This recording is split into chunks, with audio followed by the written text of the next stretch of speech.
Night King, Kebangkitan Sang Kucing Hitam. Chapter 13. Setelah pria itu selesai memeriksa kondisi tubuhnya, barulah Lin Tian bisa mengucapkan kalimatnya. Anda siapa? Tanpanya ragu-ragu, Serafa menatap manik pria tersebut dengan lekat. Pria yang kira-kira usianya 55 tahun itu menaikkan sebelah alisnya. Ada apa denganmu, boy? Aku adalah ayahmu. Apa kau tidak mengenaliku, boy? Pria itu pun bertanya-tanya, jangan-jangan kepalamu, dia memutar sekali lagi tubuh Lin Tian untuk memastikan jika benar-benar tidak ada luka. Pria itu memeriksa bagian kepala Lin Tian, dia tidak menemukan ada luka di bagian tersebut. Lin Tian pun memutar tubuhnya dan menatap pria itu kembali dan kali ini dia ingin lebih serius lagi. Anda ini siapa? Apakah Anda adalah ayah dari pemilik? Lin Tian menjeda kalimatnya. Dia buru-buru meralat. Perkataannya tersebut, apakah benar Anda ini ayahku? Tanyanya tampak ragu.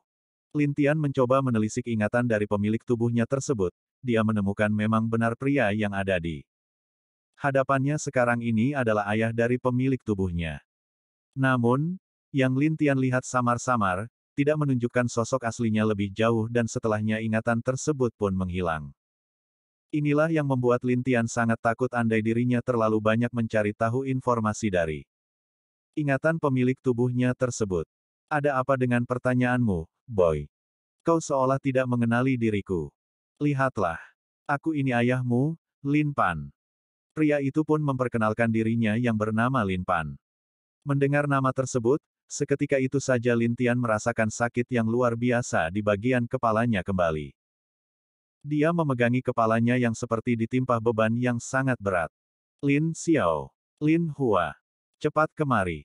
Lin Pan pun berteriak memanggil dua Lin lainnya agar segera datang. Sepasang muda-mudi itu berlari setelah mendengar panggilan dari dalam ruangan. Sebelumnya Lin Xiao mengajak Lin Hua untuk berjalan-jalan sembari mencari sesuatu yang dapat mengisi perut. Mereka tidak cemas pada Lin Tian yang berada di kamarnya karena sudah ada Lin Pan yang menjaganya. Setelah 15 menit meninggalkan ruangan, saat hendak kembali, di waktu bersamaan itu juga mereka mendengar suara Lin Pan yang berteriak. Keduanya buru-buru berlari dan meninggalkan makanan tersebut di depan kamar. Mereka terlalu panik sehingga tidak lagi memiliki selera untuk makan. Di dalam kamar, Lin Tian sudah tergeletak lemas di lantai. Lin Xiao segera berlari dan begitu juga dengan Lin Hua. Cepat, bantu aku memudahkan tubuhnya ke ranjang, pinta Lin Pan, seraya memegangi bagian ketiak Lin Tian. Sementara itu, Lin Xiao memegangi kaki Lin Tian. Keduanya bekerja sama untuk memindahkan tubuh Lin Tian ke tempat tidur. Tubuh Lin Tian pun berhasil direbahkan di ranjang, Lin Xiao pun menghela napas panjang. Bukan karena kelelahan. Akibat mengangkat tubuh Lin Tian, melainkan pikirannya dibawa kembali pada kejadian beberapa jam yang lalu.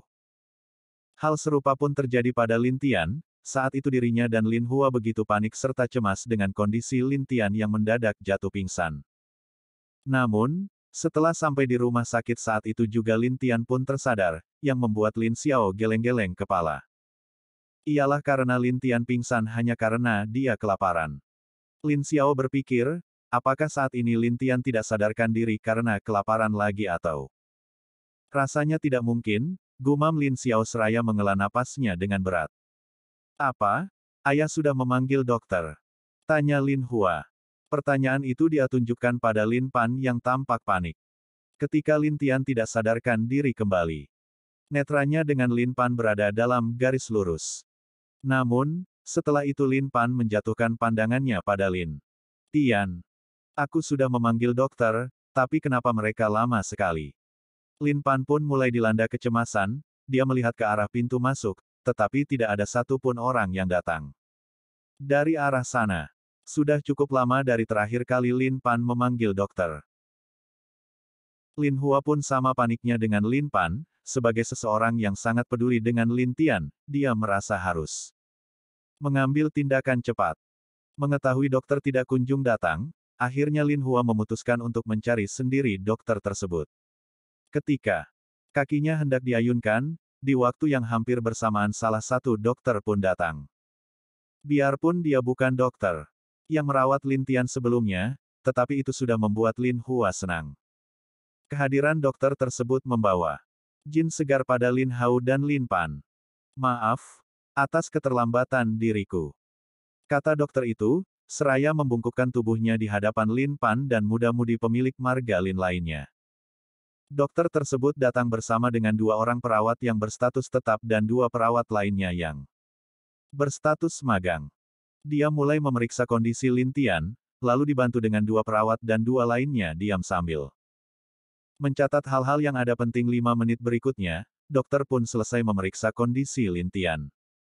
Dia baik-baik saja.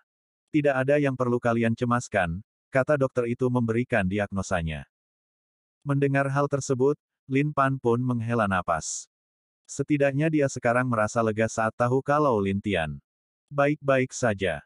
Lin Hua pun akhirnya bisa berpikir jernih kembali, dia tidak perlu mencemaskan keadaan Lin Tian lagi.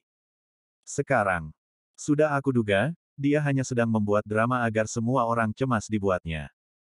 Tentu kalimat tersebut hanya tersampaikan di dalam hati. Lin Xiaolah yang berpikir demikian. Lain dengan Lin Hua dan Lin Pan, dia merasa kalau saat ini Lin Tian sedang mainkan sandiwaranya seperti beberapa saat lalu. Jadi, tidak heran kalau dirinya tampak biasa-biasa saja. Lin Xiao bukan bermaksud tidak peduli, tetapi dirinya tidak ingin kecewa untuk yang kedua kalinya. Baik, jika tidak ada lagi yang perlu saya lakukan, maka saya akan pergi karena masih ada hal yang perlu saya urus, ujar dokter tersebut demikian. Lin Pan pun mengulas senyuman, terima kasih.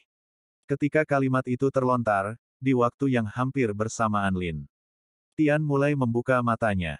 Lin Pan tidak jadi melanjutkan kalimat yang terjeda tersebut, fokusnya sudah tentu langsung mengarah pada Lin Tian, yang kini sudah membuka matanya. Dokter pun mengurungkan niatnya untuk pergi, dirinya tergerak untuk memeriksa kondisi Lin Tian sekali lagi. Namun, belum sempat dirinya mengambil tindakan, Lin Tian sudah lebih dulu berkata, "Berhenti. Jangan sentuh diriku. Anda siapa? Kalian semua siapa?"